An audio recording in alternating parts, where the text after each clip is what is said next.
So Gia, thank you so much for coming on the show. I appreciate you coming on and, sharing your story and your willingness. Where are you from originally?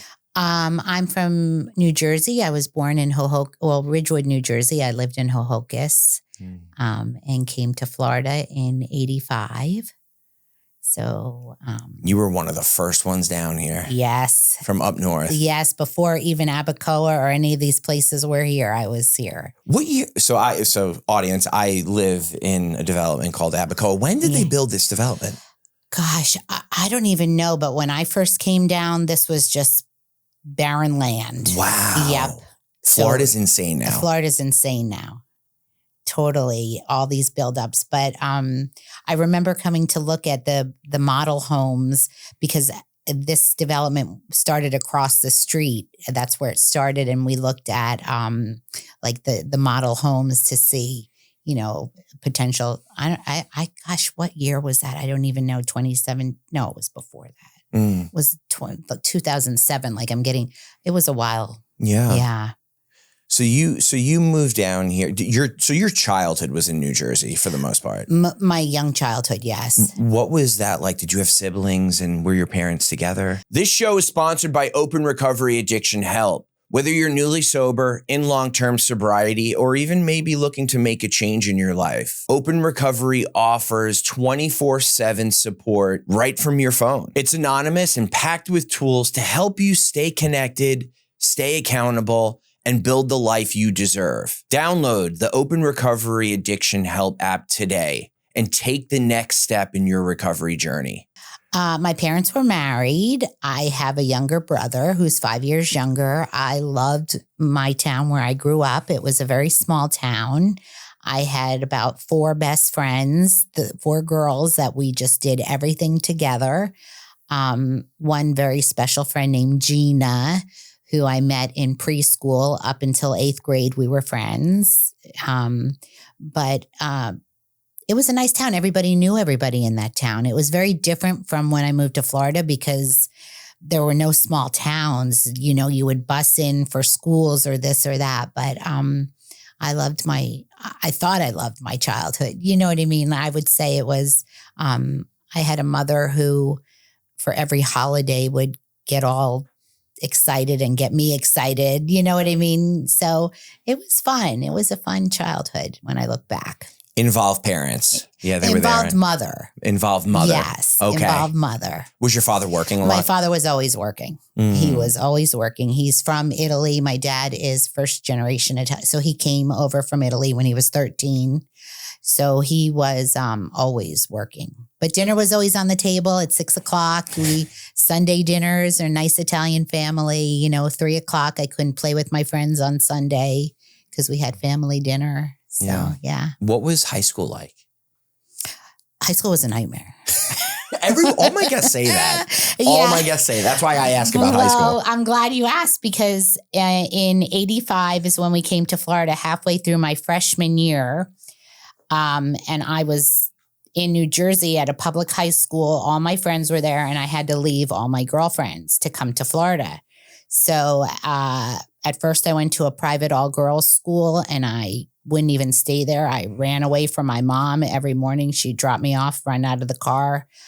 Finally, I was going to go to a public high school, which is no longer there. City Place is there now and all that. But was Twin Lakes. Just too big for me. So my parents found a little private school in Palm Beach and I went there. So I went there for the rest of my freshman year, all of my sophomore year, back to New Jersey, my junior year, back to Florida, my senior year. So it's a lot. So all of that moved, was it the same high school back in New Jersey that you went to? It was the same high school. Okay, so you knew some people there then when you I went knew back. people, but things change, your friends get closer, things change. You lost a year and a half with them. Yeah. So you were no longer, caught up with everything that's going on and maybe as close with someone because they've created new bonds with other people and whatnot. What were those feelings like and how did you adapt? I didn't adapt so well. I didn't adapt so well. I had a serious boyfriend in high school here, my freshman year. and sophomore year. So he became like my boyfriend, my best friend, my everything. And when I went back to New Jersey junior year, he was in his first year of college. So I went back to those girlfriends, but they had become closer and I was still friendly with them, but not in the same, it just didn't feel the same. So it was hard, I didn't really have, I didn't adapt well. I was very social, always been a very social girl, but by myself, probably very lonely. Yeah, that's a lot. I mean, and I remember at that age, there were certain cliques that I hung out with. I would move away from a clique and then go back with them. And you feel that when they're a little closer, they're inviting one another to certain things and you're not invited to every single thing. Yeah. And you feel that. Yeah. And that creates trauma. What did you end up doing after high school? After high school, I went to College of Boca, which is now Lynn University, because I was going to originally go to Mount Vernon, an all-girls school in Washington, D.C., and I decided that's too far. I wanted to be close to home. So I stayed overnight in Boca and would come home on the weekends and then just switched from school to school. I really didn't know what I wanted to do. I mean, I went from fashion merchandising to education to psychology to always loved dance, always loved theater, always loved music. Those are constants in my life from when I was a little girl. My mom had me in shows and doing things like that. But yeah. I mean, for any 18-year-old to figure out what you want to do, or even up until 20, 21, 20, it's tough. Yeah. I fell into my career. I went into ad sales. I mean, I didn't have the grades to get in, pick the majors that I wanted at my college, right? So I just fell into communications because you really didn't need a certain GPA to get in, and then fell into my career. And I feel like that creates a lot of distortion and like the clarity is so tough to come by, when you're that age, 18 to 22, trying to figure out what you want to do. And then there's the pressure. And then it's, I'm going into my junior year. I need to have my major because I need to take the major classes for it. And so what did you end up doing after college? After college, I still live with my parents. I was under the impression that I was going to be taken care of. My parents took care of me, so a man's going to take care of me. So eventually I got married. So I've had all kinds of jobs, but I've been married twice. I married my first husband and he was in the long-term health care for seniors. So I worked as a receptionist in his office.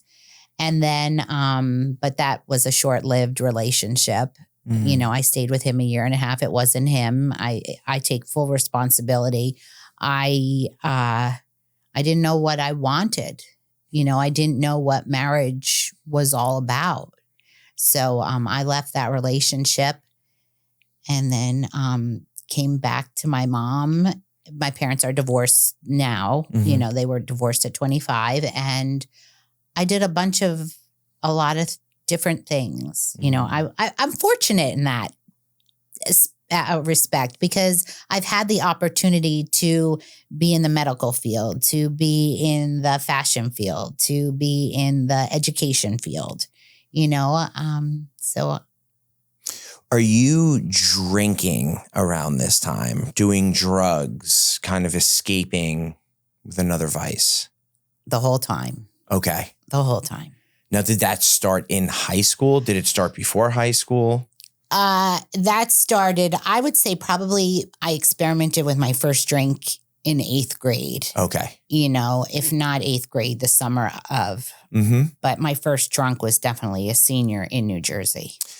Okay. And do you think that just the moving back and forth was part of the reason you were kind of chasing the drinking? And I think I was born with this disease. Of course. You know what I mean? Like that's what I truly think. But I think it definitely it exasperated. I don't know if that's the right word, but you know, it moved it forward. And I have to be honest, when I came to Florida, it progressed because, you know, a lot of things were a lot easier to get in Florida than they are in New Jersey. You know, I was exposed to a lot more. Yeah. You know, and the friends I had, they could stay out all night. I mean, the friends in New Jersey, we had a curfew.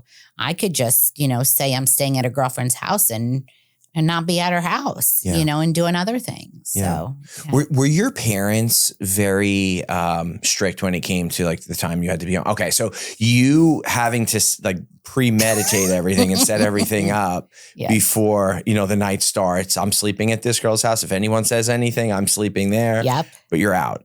You're out getting drunk. Yeah. And my dad was so precise that he would show up. There was a place called Respectable Street Cafe in West Palm. It's still there. And if I said I'd be home at 12 and it was 12:30 and I wasn't home, my dad would show up.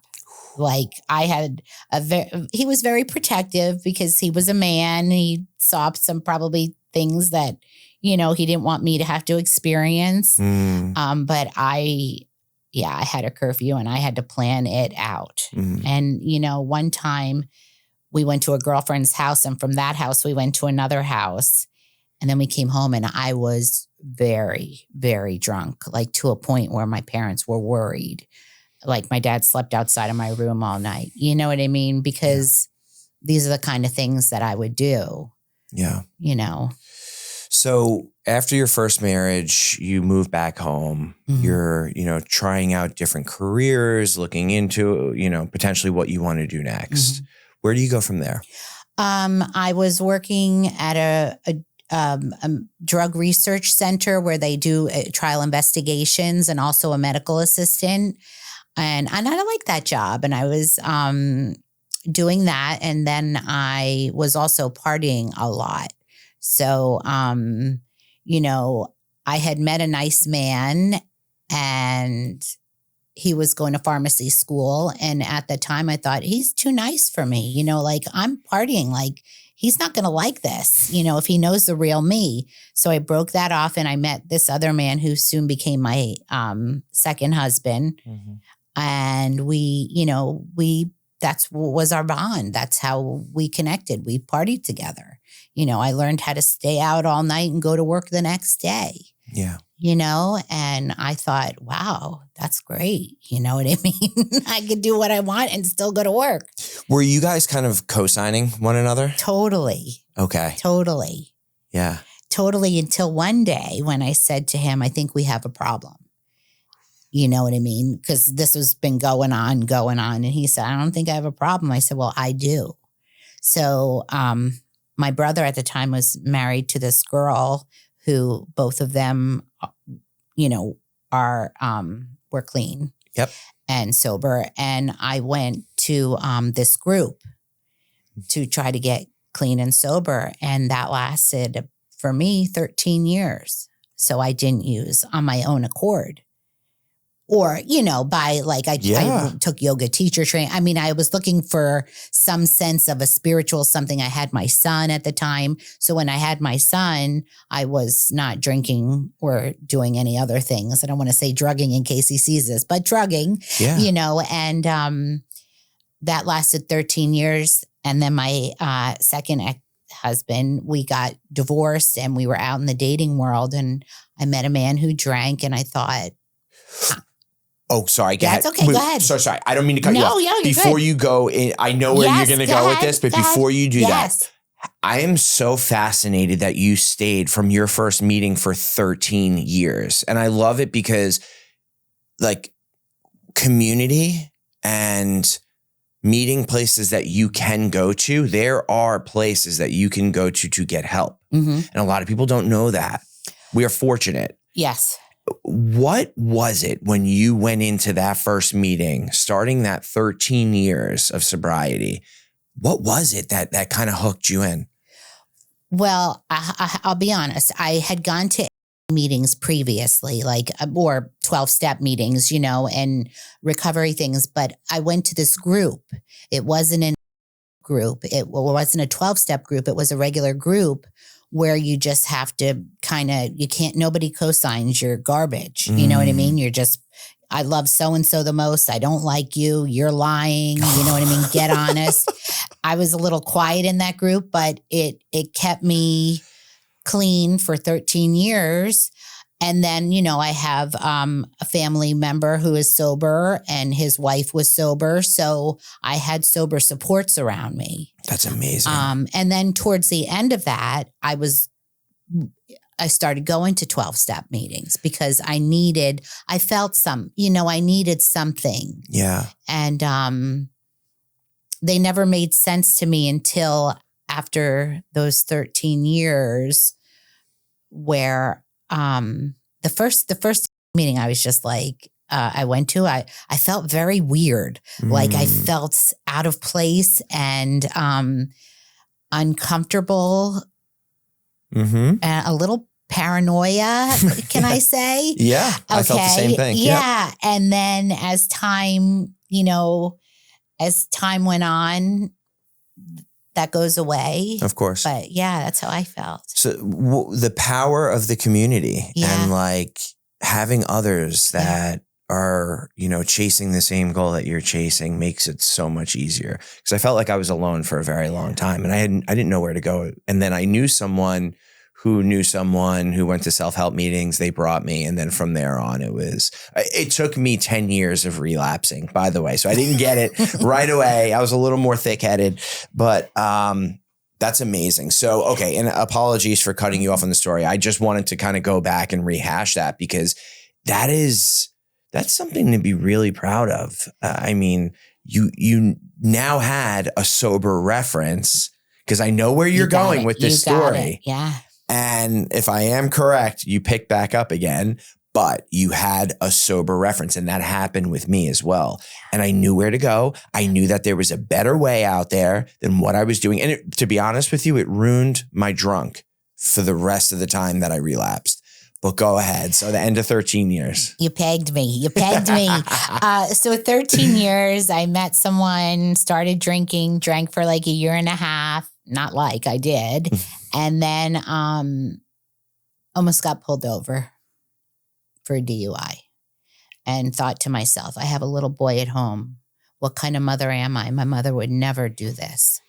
And the cop let me go. He told me to get out of the car and he'd get a ride home or I could spend the night in jail. And so that's what I did. I got a ride home. And I couldn't talk to my mom that whole day. I was so filled with shame and like disgust and So called someone in the program that I knew before. And they told me to get to a meeting on Sunday night. It was a Sunday night. I guess it was a Saturday night it happened. Went to that meeting and now I have a little over 4 years. That is so amazing. Yeah. But you're right about the reference point. I have that point of reference where I know that it's possible, and I have people and community. Even though I didn't have the 12 steps in the beginning of the first time, I had community because it was still a community. Yeah. Look, whatever keeps you going in the beginning and gets you there, because you said you ended up moving over to a 12-step program.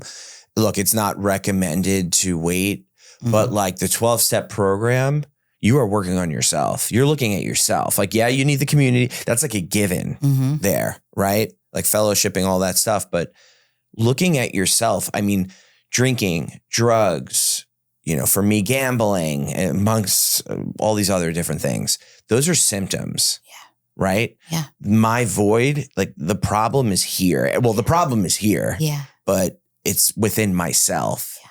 And you get to a point where my experience, I got to a point where I was stagnant and I was like, I need to start looking at myself, because then other things started to crop up, even though I was abstinent from all mood and mind altering substances. Then my defects start flaring up and then still no one wants to hang out with me because I'm still, acting like a dirtbag, but just without drugs and alcohol. That's what happened. Yeah. I know mine. I had a lot of bouts of, I don't know if you want to call depression or psychosis, drug induced or whatever, which caused hospitalizations or things like that. and got very involved in the mental health aspect. But what's given me the most peace of mind, and I am for outside help 100%. But what's given me that serenity is, a 12-step program. And then, of course, the outside help is a bonus. You know what I mean? And there's so many ways to do it, but this is thankfully what's working for me. Yeah. Yeah. What were some of the feelings back when you were in your second marriage before you had your son? I think you said reach out to a family member. What were the feelings that got you to actually pick up the phone and call someone and ask for help? It's funny. I remember driving in the car and saying it to my husband at the time that I think we have a problem. And then I had to tell my sister-in-law, and I wasn't too thrilled because I was known to be a liar and a manipulator, and I was finally, I thought that they didn't know what I was doing when in fact they knew, they could see right through me. They always do. And I told her, and she was very understanding. I think I went to their house and told her. She was probably the first person I told. She was the inspiration for my ever wanting to be a sober woman. Even though, my brother and her are no longer married, I will hold her and her sobriety and the image of what a sober woman would be like. That's what I pictured. So I had a very good role model, but I was scared to tell people, I was scared. Yeah. Same. I was in the same boat. I was so scared that people were going to judge me. And like you just said, I thought no one else knew. And I'm like, well, everyone's going to know. Well, they already know. Yeah. They already know. Yeah. And they actually know how bad it is because they see you on a daily basis. You're pulling the wool over your own eyes. My brother calls me the master manipulator. Used to call me the master manipulator. But you know what's funny? It was always, Gia is like mentally not okay. Like Gia has a mental health problem, which I'll admit to, I probably do. Yeah. But you know what I mean? This addiction is also a mental health problem. And I was never treated for addiction when it comes to Gia. Why do you go to these meetings? So she likes to be social, or you know what I mean? It wasn't Gia needs to go to these meetings. Although when my first boyfriend broke up with me, the one I was talking about in high school, it was suggested that I go to Codependence Anonymous. And that was in high school. And that's another, 12-step. And I thought that therapist was pretty knowledgeable. Yeah. At that age, I didn't go, of course. Right. You know what I mean? I started smoking cigarettes instead. But you know what I mean? Just another vice. Yeah. But I don't know. Yeah. So you talked a little bit about some mental health challenges that you faced. Can you speak on that a little bit? Yeah, I've had a lot of mental health challenges. Like I said, I've the loneliness. So I could go to a really dark place. And my drinking and drugging took me to psychosis, even public humiliation, where a girlfriend of mine was married to a radio station. What is it? An like MC or DJ? Yeah, yes, VJ. Yeah. On the radio. And I showed up at the radio station in the morning thinking he was in love with me. And they had to call my mom and get me over to the hospital. That's from sleep deprivation, from partying too much. I mean, hospitalizations, postpartum.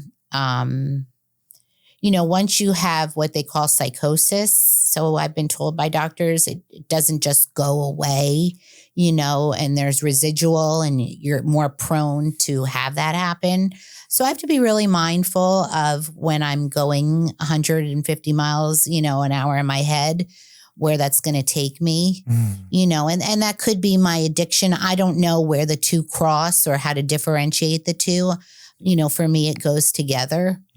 But I've had, I see a psychiatrist. I take medicine as prescribed, not anything crazy. You know what I mean? Just to keep me on an even keel.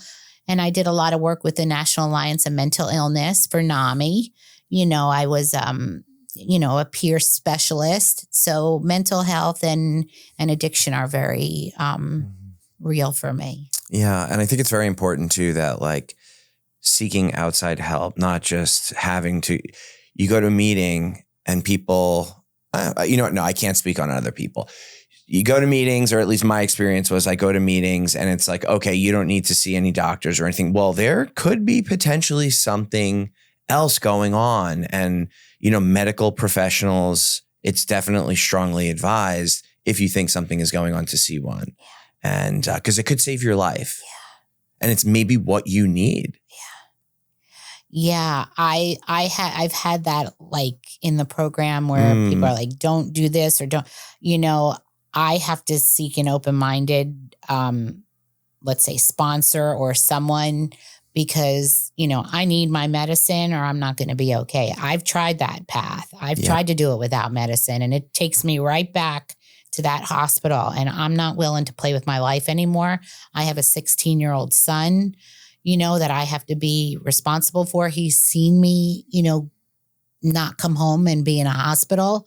And I don't want to do that anymore. Yeah. And I think like there's somewhere in some literature and it says something where you can seek, medical help that they do have something to give, as long as we're not abusing it. I mean, if our intention and our action is right action, I don't think there's anything we can't do besides pick up a drink. Absolutely. But there's no right action in that for us. So absolutely. And I think there's a stigma around, well, it's gotten a lot better now, but there was for a while, there still is, about people going on meds for, some kind of mental health illness that they're experiencing. Yeah. And this stigma hurts people and in some cases kills people. And, it's okay. Yeah. I am on meds. I have to take medication for depression and anxiety. Yeah. I don't care. I'll scream it anywhere I go. I really do not care. I mean, but I was that person who potentially is listening to this podcast who is been directly impacted by society and what society is saying is right and what's wrong when they're not medical professionals. Yeah. So speaking to a medical professional and getting outside help is okay. And no one has to know, maybe one or two trusted people in your life, just so people, know what's going on. But, it's an outside issue that should be dealt with a professional. Yeah. As long as but you hit it right on the head. As long as you're honest with them. Yeah. Yeah. Because like you just said, I too was a master manipulator. Yeah. And I have been, this isn't psych meds. This is painkillers, which is still prescribed by a doctor. I had shoulder surgery. I had 3.5 years sober from 2013 to summer of 2016 before this time sober. Okay. So I got sober 7 years ago. Prior to this 7 years, I had 3.5 years and I had shoulder surgery.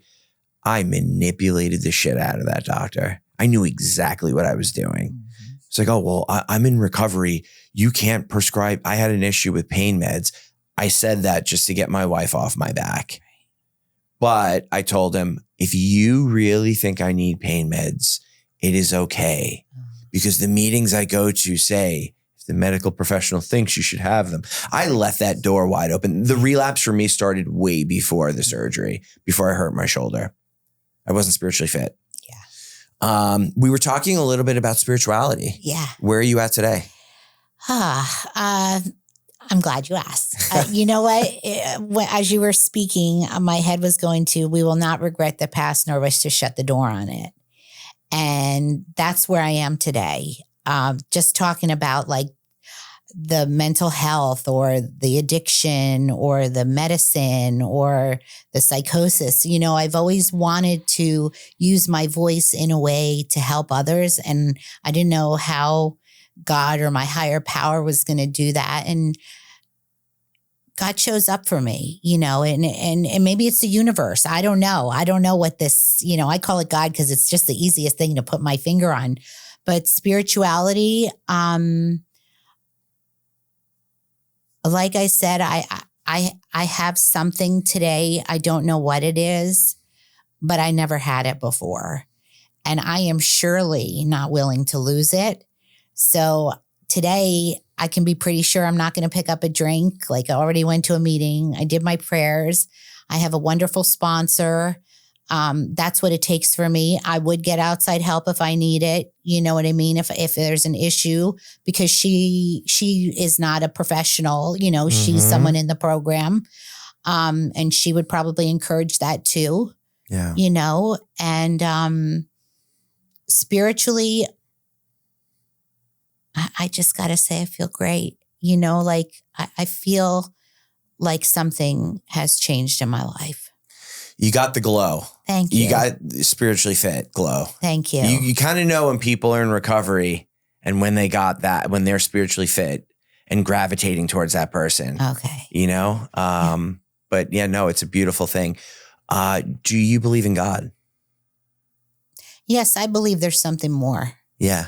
I do.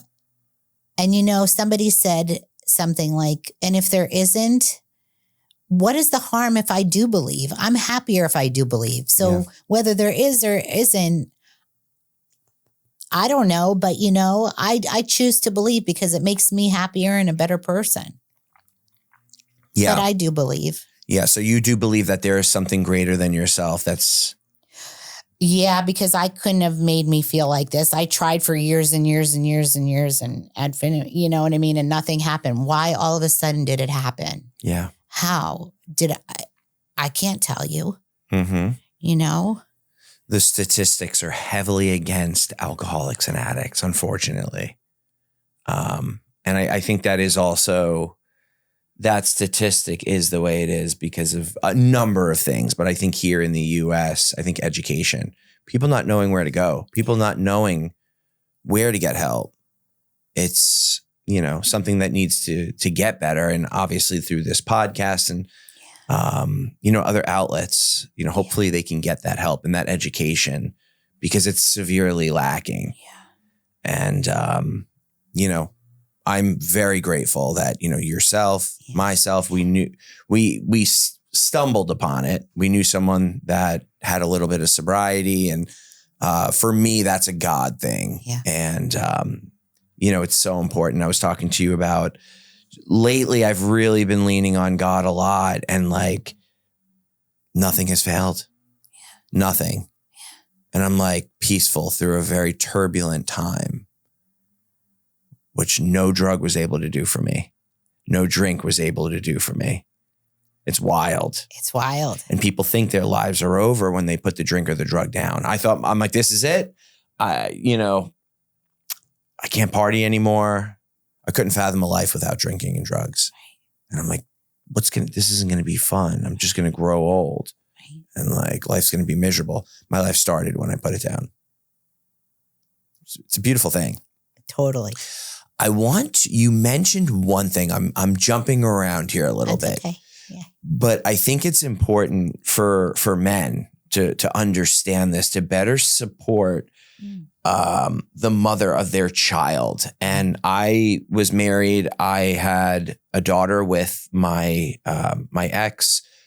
I didn't really know much about postpartum. Yeah. And I did not support her appropriately. Yeah. And she's a saint. And we're best of friends today. We co-parent. It's a very healthy relationship. Right. And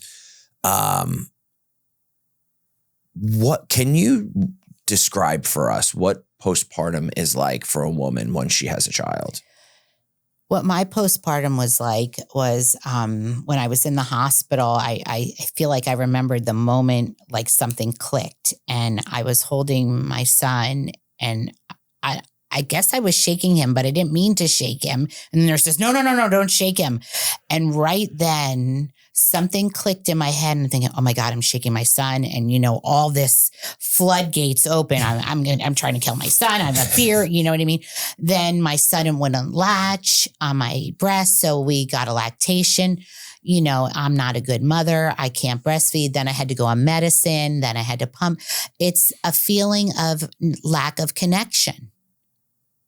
It's a lack of connection to your child. You know how some mothers have this and this is my baby. Like, this is my life. I didn't feel that. I did not feel that. I was like, now what? What am I going to do? Nobody told me that it was going to be this hard. Nobody told me that I had to stay home all day and, sleep when he sleeps. And so I can be up when he's, like, it just felt awful. And I wasn't prepared. I don't know if anything would have prepared me, even if they tried to 100%, and I would have still felt that. But it was a lack of connection to my child. Did you feel depression? Oh, I felt depression. I felt so low that, I think psychosis is a form of depression, like feeling so low. I had to stay in the hospital for a few days. I did go to a support group. I met a lovely woman who had a support group in Wellington, and I would drive there. And then the girls did a movie called, I forget the name of the movie, but they were doing a movie to shine a light on postpartum depression. But, I had people reach out to me, some mothers, and that was very helpful. I had one friend who, just by her saying, your hair looks great, I was so deep in my stuff that when she said that, it kind of like something cleared that. You know what I mean? Like, it was a tough time. And I wasn't drinking or drugging, at that time. And I wasn't drinking or drugging throughout my pregnancy and a year before that.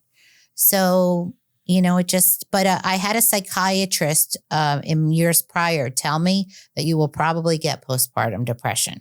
Don't know how he knew that, but he was right on when he said that.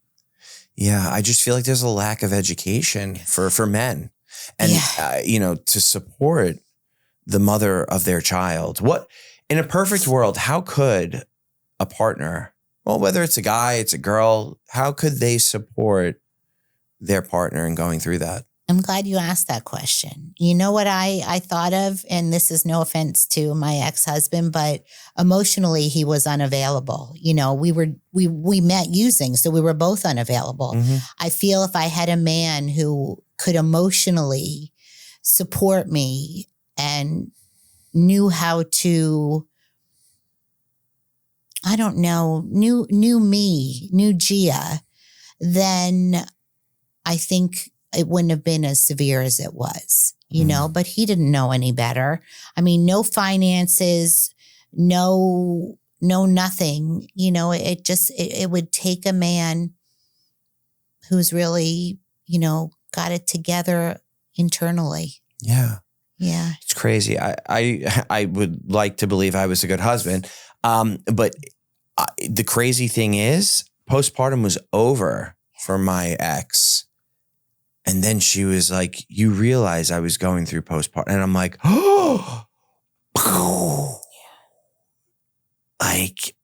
it's crazy. It sounds insane that I didn't even pick up on it. Yeah. I mean, I was a little selfish in that marriage too, but regardless, I guess my pay it forward is to correct that for other people. Right. And, that's why I wanted to kind of dive in. And I'm selfishly almost diving in because I want to know too, I was something that I fell short of. And keep doing what you're doing, and that's the way, because I think postpartum could last a long time. I mean, from what I've heard, I don't know, not to get into postpartum, but if you're working on yourself and you're, you know what I mean? And the man you are becoming and the Kevin you always were meant to be, that will give your woman everything she needs. Yeah. Oh, you're the host now. Well, do you have any other questions? You can ask me questions if you. No, I'm kidding. I'm just saying that's what I look for in a man. You know what I mean? You are spot on. I'm not. I'm sorry. Don't get out of here. Okay, I'm messing with you. Okay. You can do whatever you want. You're good. Okay. No, you are so right, and I really appreciate you saying that. Okay. And we all get caught up in our heads too sometimes, and but it was almost like a foolish feeling. And I feel like I know I'm not the only one. Mm-hmm. A lot of men go through that. Takes 3 children with one woman for them to figure it out, But it's, women need to be supported. And it's nice that you're asking, it's nice that there are men out there and women want to support men. Yeah. Because I noticed they'll say the same things. Men need support. You guys aren't taught to share your feelings with other guys or give a hug or say, will you be my sponsor? Or, you know what I mean? Oh, yeah. So. Yeah. Yeah. It's a whole nother world. Yeah. That's another thing with society. Yeah. I'm not even going to go down that rabbit hole, but it's just, there are a lot of things that are holding people back and, could be making people sicker, preventing them from getting help, potentially death. But it's crazy. We were talking about the odds and, you and I are both sitting here sober and it does not have to be this way at all. But it also takes a little bit of willingness. The first time I tried to get sober, I went to one meeting and I'm like, I'm good. That's it. And I didn't understand that you had to really put in the work. But if you just put in the work and listen, did I do it perfectly? No. Did I do 100% effort? No. But I just listened to what they were telling me to. The people who had time away from drugs and alcohol, I was just listening to what they said. Mm-hmm. And then my life became beyond my wildest dreams. And I feel like that's the case for a lot of people that get clean or sober. So, but Gia, thank you so much for coming on. Your story is amazing. It is going to help so many people. Appreciate you traveling over here. And thank you again. Thank you. You're very welcome.